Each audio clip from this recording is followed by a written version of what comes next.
The movie is based in the near future. A massive asteroid is advancing towards Earth and threatening to wipe out humanity. Therefore, the international community has come together for an operation called the UNMS, which is spearheaded by the Chinese government. It intends to launch a group of super-nuclear missiles from a large base on the lunar surface. The plan is to use these missiles to shatter the asteroid, and use the moon to shield the remaining debris from hitting Earth. After 8 years of meticulous planning, the missiles are launched and the massive asteroid is successfully destroyed. This sends everyone on Earth into a state of frenzy. Meanwhile, on the moon, the project's maintenance engineer, Duguyue, welcomes the project commander, Shen, back to the lunar base after she returns from launching the nuclear missiles. It becomes clear that Yue has a major crush on his commander, but the latter reprimands him for being lazy and sends him back to his room. Lo and behold, it's then revealed that one of the nuclear missiles was thrown off course by a solar storm, leaving some of the asteroid fragments heading towards the UNMS moon station. Commander Shen immediately alerts everyone at the base and orders them to rush to the evacuation rockets. However, Yue is lost in his thoughts, oblivious to the threat looming outside. By the time he notices the warnings and comes to his senses, he learns that all rockets but one have already left the lunar surface. The last rocket is piloted by Shen, and Yue rushes towards her in his space rover. But unfortunately, along the way, he crashes into a gigantic hole and Shen is forced to take off, leaving him behind. After a while, Yue climbs back to the surface and watches the rocket leaving. At the same time, the asteroids rain down on the lunar surface, destroying everything in their way. Fearing for his life, Yue rushes towards a nearby crater for shelter. However, the impact from an asteroid throws him like a rag doll, knocking him unconscious. At the same time, another massive asteroid flies over the moon on its way to the Earth.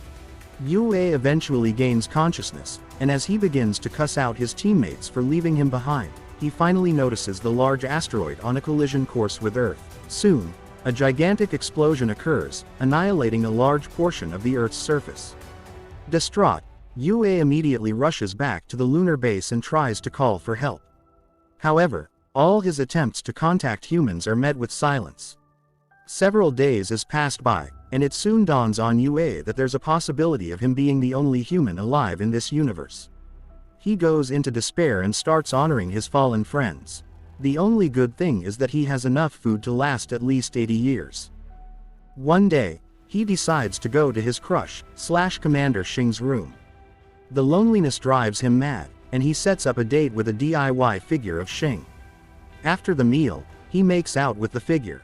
Meanwhile, it's revealed that some humans have managed to survive the asteroid, and Yue's teammates, including Commander Shen, have safely made it back to Earth. Somewhere in an underground base, Commander Shen and the others awkwardly watch Yue go mad, and make out with her picture.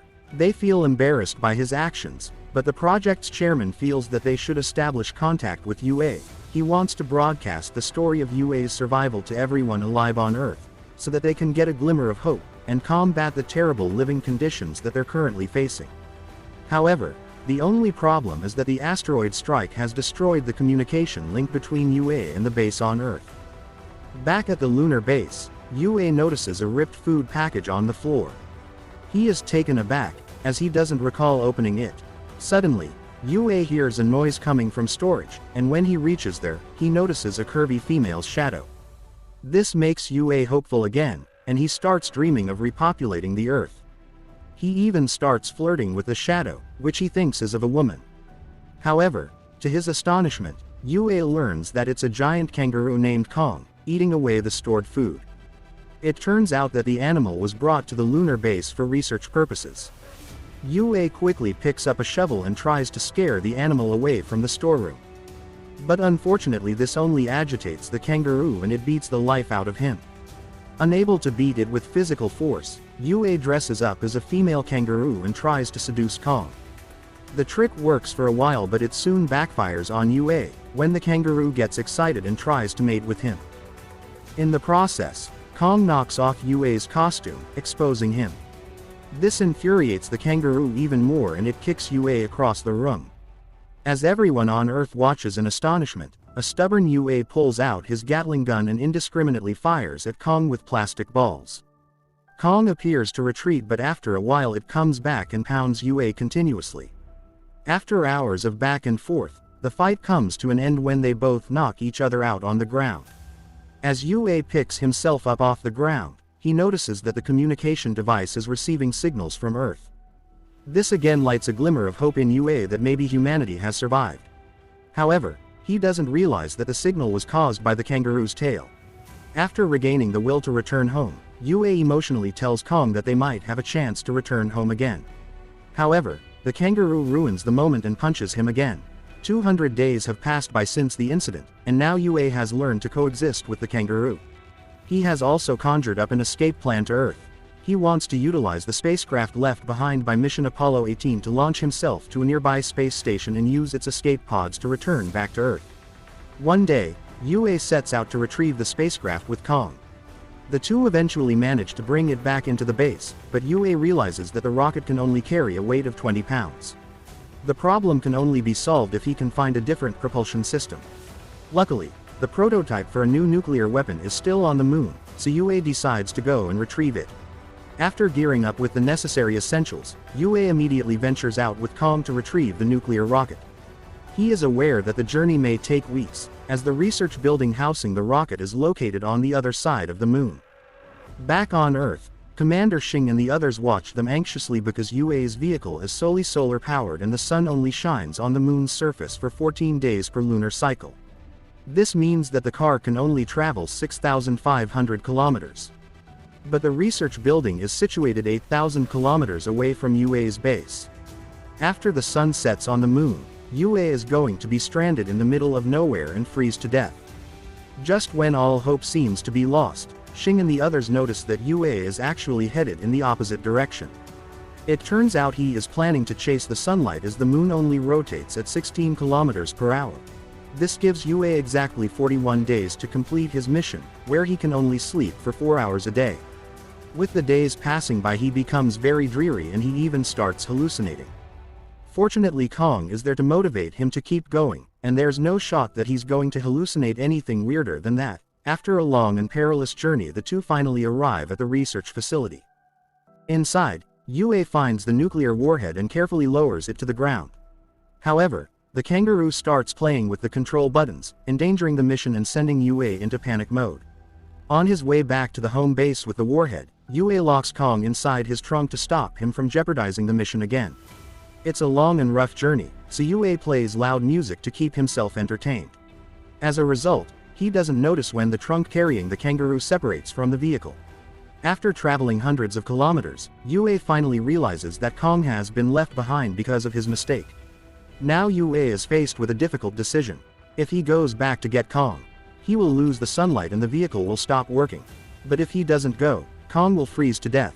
Either my imaginary kangaroo friend dies, or we both die. It's a no-brainer. Yue contemplates for a bit and eventually decides to go head back and retrieve the kangaroo, putting his own life in danger. After hours of traveling in the opposite direction, he makes it to the truck and reunites with his friend. The two share an emotional moment, and just like a puppy, Kong licks him out of excitement.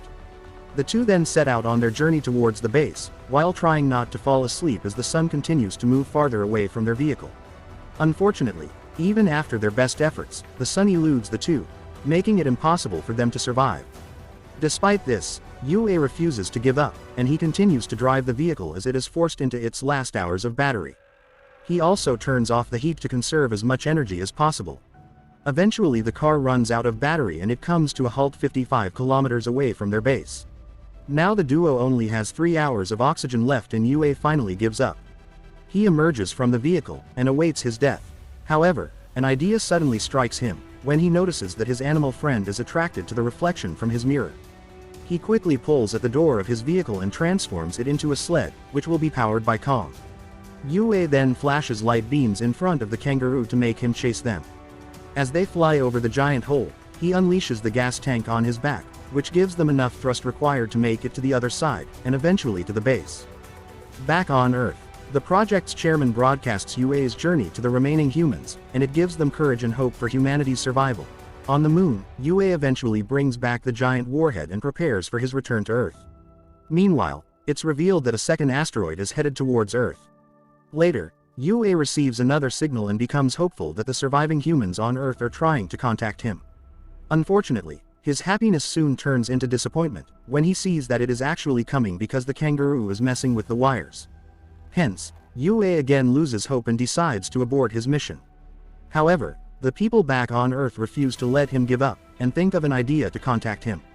All of them gather at one particular place and collectively shine their flashlights towards the moon. Yue eventually notices the signal and is moved to tears, realizing that he is not the only human alive. Later, with reinvigorated motivation, he realigns the receivers and is finally able to contact the humans on Earth, including his crush, Commander Shen.